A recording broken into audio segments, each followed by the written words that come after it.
Who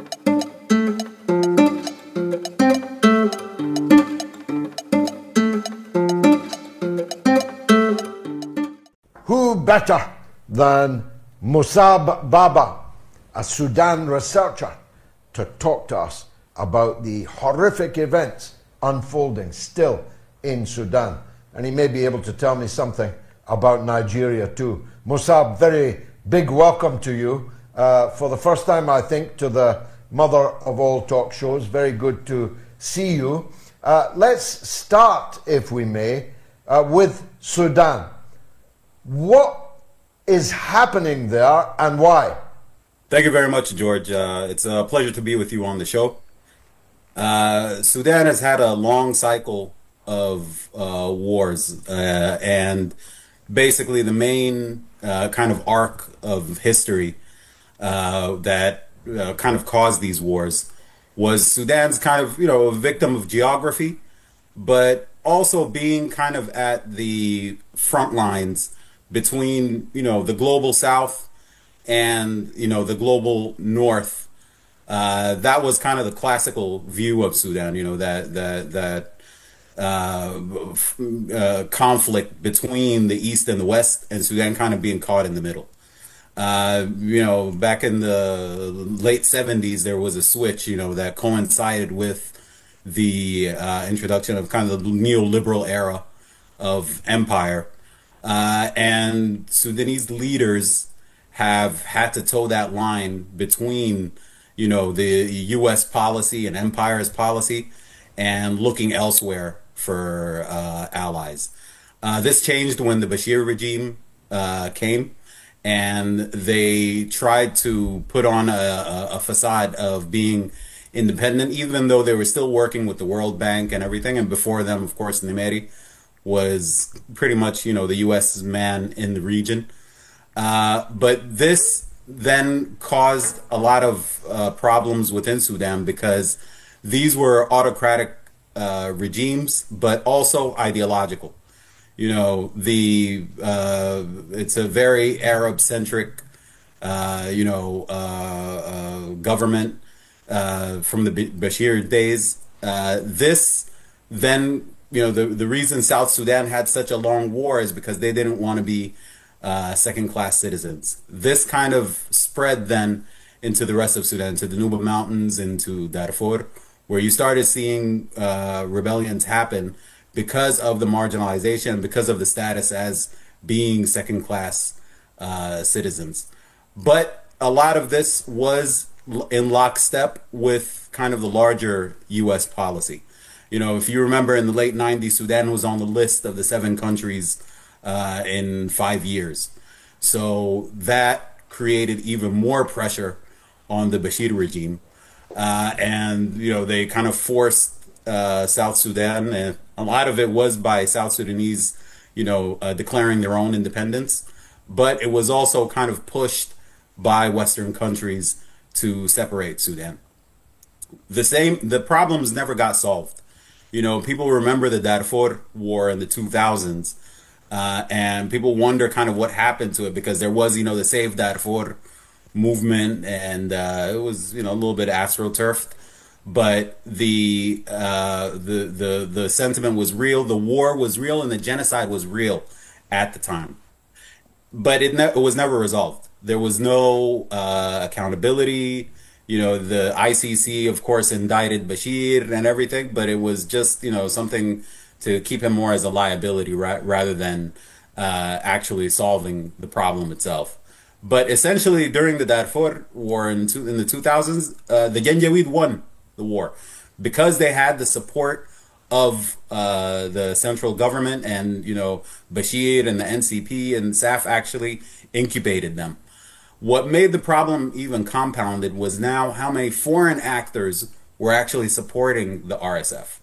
So the European Union, in order to quell migration, actually did the Khartoum process in 2014 or 2015, and basically funneled arms and supplies to the RSF through the central government in Khartoum. So now you have this militia that was created by the Bashir regime and incubated by them, now strengthened by the European Union. The European Union say that they didn't support the RSF directly, but they supported the Bashir regime, which had the RSF as its main ground force in Darfur and all western points in Sudan. The Yemen war was also a huge problem because it started militarizing not only within the RSF, but also the official army. You know, the Yemen war was seen as a cash cow for the most impoverished areas in Sudan. And basically, it made the RSF grow exponentially. The other issue was that, you know, in 2014, Sudan switched from kind of being allies with Iran and China and Russia, and it went exclusively into the fold of the Gulf Arab countries, specifically Saudi Arabia and the UAE. Egypt also was starting to play a very nefarious role in Sudan because of their problem, mainly with the Ethiopian dam, the GERD, and the clash over that.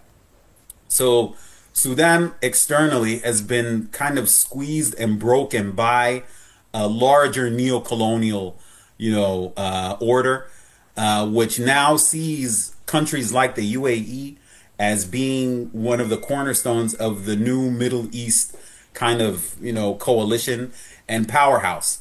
So when we talk about the multipolar world, now we have a central pole within the Middle East that actually has its own imperial ambitions. So this war actually came on the heels of, you know, there was the popular mass movement in 2018 and 2019 that removed Bashir. You know, this is the kind of the first time since Sudan's independence that you have a national consensus among different parts of Sudan and across different ethnicities and classes saying that they want democratic change. You know, the push for democracy was always, in a lot of African circles, is seen as a Western-backed kind of agenda. In this case, it was the opposite. You know, the people went out to the streets to remove Bashir after Bashir kind of folded to Western countries and started going and, you know, even talks about normalizing with Israel and everything. So the West was kind of seeing Sudan as being now playing fair and playing ball and, you know, playing its position. The movement in 2019 disrupted that and said, no, we want a sovereign country. We want our resources to be owned by Sudanese, because that's a big part of it. Oil, when South Sudan was still part of Sudan, you have livestock, gold, gum arabic, agriculture is huge, you know, food security for the Middle East. So, and not to mention the Red Sea as well, having a long coast on the Red Sea and all of the conflict around the Red Sea from competing nations, you know, all from Russia all the way to the US. You have the UAE, Turkey, all kinds of countries wanting to set up shop along the Red Sea. So Sudan has a complicated past, but the kind of fascist nature of the Bashir regime for the past 30 years, and you could go back the past 40 years along with Nimeri, have kind of led to this break within Sudan. And unfortunately right now, with the RSF being unleashed on the population, you now have the possibility of a third split where Darfur and Kordofan would split off from Sudan. There is a lot of pressure, of course, for, you know, the negotiations to happen between SAF and the RSF, but the human toll has been astronomically tragic. You know, the over 12 million people displaced from their homes. There's hundreds of thousands of deaths, although the real tally is unknown. But the Sudanese civilian has been paying the price for the past 30 or 40 years on this. And unfortunately, the more you are in the margins of Sudan and belong to indigenous groups in Sudan, you're carrying a heavier toll of these wars. To what extent is, let's try to drill down on the ontology here. To what extent is it Arab versus African, To what extent, I mean, the conduct of the RSF this week has been like ISIS on steroids. But do they share the ISIS mentality as well as the modus operandi? And if they were to further partition Sudan and take these areas, what kind of state would that be? So the identity issue is a huge issue that's kind of been, you know, a dark cloud over Sudan for a long time. And the Arab versus African dynamic is true, but it's much more complex than just, you know, ethnicities going against each other. You know, the RSF is made up of mainly nomadic tribes that are pastoralists and depend on grazing lands. You have most of the indigenous groups in Darfur. The non-Arab groups are agricultural groups. So then you have other issues like desertification. Pastoralists have to move further south, encroaching on farmers' land. So there is that dynamic that feeds into the existing kind of split between Arab and non-Arab. But this has been mainly pushed by the Bashir regime. The Arab-centric view of Sudan and the imposing of the identity and language and culture and everything has been something that the Bashir regime has kind of pushed and created this huge catastrophe since the days of South Sudan. So it's you know it's a bit complicated, but historically, these groups have been living with each other side by side for thousands of years. You know, any issues that have to do with, you know, the economic issues of, you know, agriculturists and pastoralists were solved on a community level. You know, so it's definitely, you know, the headline is correct, but there's an asterisk next to it to kind of unpack the more complicated nature. Now, yes, within the context of violence and violence on communities and how ruthless, it is reminiscent of ISIS.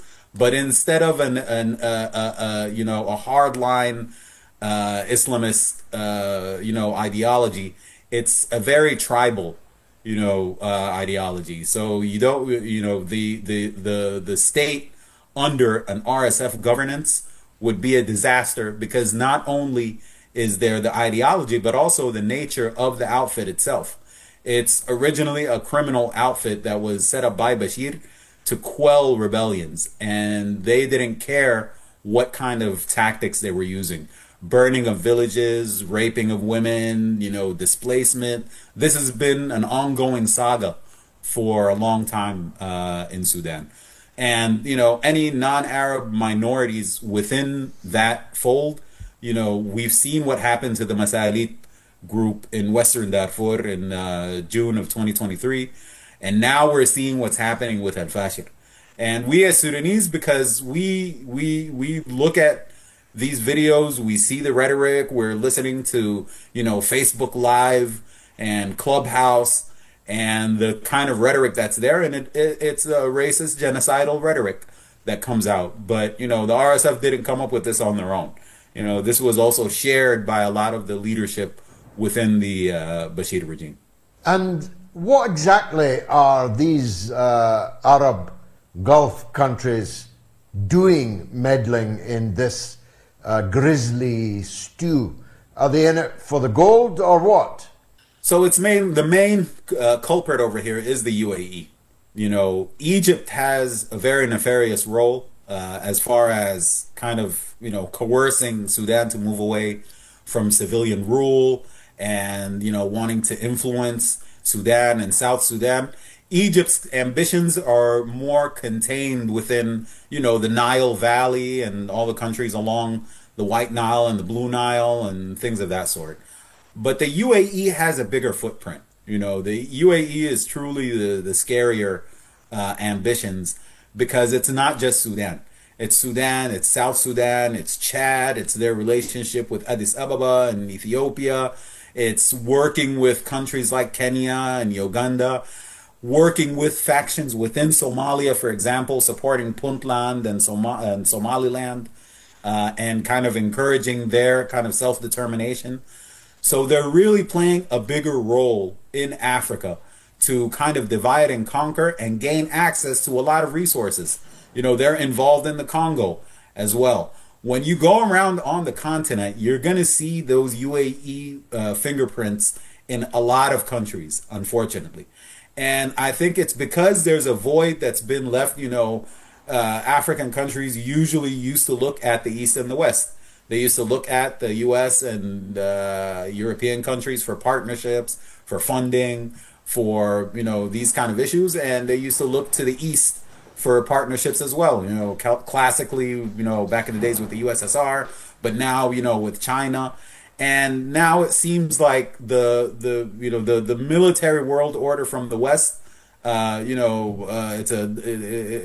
it's retracting. So this creates some kind of space within the continent for other so-called partners to come in. So the UAE kind of recognized this, and to what extent this is coordinated between them and Washington and Tel Aviv is also a question mark. But we know that there's a very strong connection there. Even when you look at 2023 and 2024, when Netanyahu would come to the UN, he would have this map of the new Middle East, where he would include the Gulf countries, Egypt, and Sudan exclusively. And this kind of goes in line with pressuring Sudan, Washington pressuring Sudan to join the Abraham Accords, for example. So the UAE is not doing this as a rogue state by itself. It's part of a larger coordinated kind of pro-US Israel policy within the region. But the UAE is spearheading that not only in Sudan, but in the entire region. As far out, their role in Libya, they're far out as the Sahel countries and how they've supported more of the nefarious actors over there.